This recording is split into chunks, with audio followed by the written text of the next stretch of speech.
We have here verse 13 of John chapter 2. Jesus has arrived in Capernaum in the previous verse, along with his mother, with his brothers, and with his disciples, and they remained there, but John tells us it was not for many days, suggesting that the next event that takes place was his travels to Jerusalem. And if that's the case, then verse 13 picks up that story. Kai and engus. This is an adverb, indeclinable.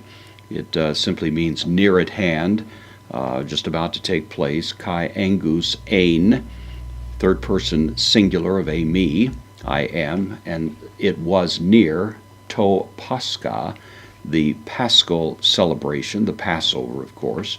So the Passover was near. It was the Passover ton udaion of the Jews. Kai, anebe, he went up.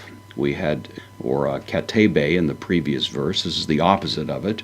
Anebe, he went up.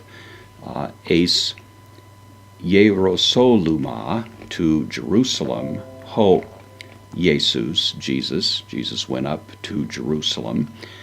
Even though Jerusalem is south, nevertheless it was idiomatic to refer to going up to Jerusalem because it was the central sanctuary. You always went up to that place of holiness. One of the more interesting controversies, of course, is whether or not John is reporting for us here Jesus cleansing the temple, which is, of course, the account we're about to encounter, placing it at the beginning of Jesus' career, even though the synoptic writers place it at the end. And is John misplacing it, or did the synoptics misplace it, or were there two cleansings?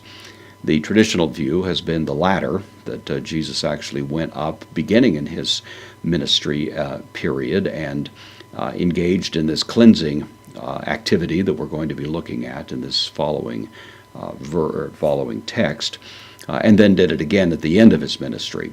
That remains, of course, a bit of a controversy, but one way or another, it certainly is clear that from John's point of view, as he reports this story, it takes place at the beginning, just almost at the very commencement of Jesus' ministry, shortly after his baptism.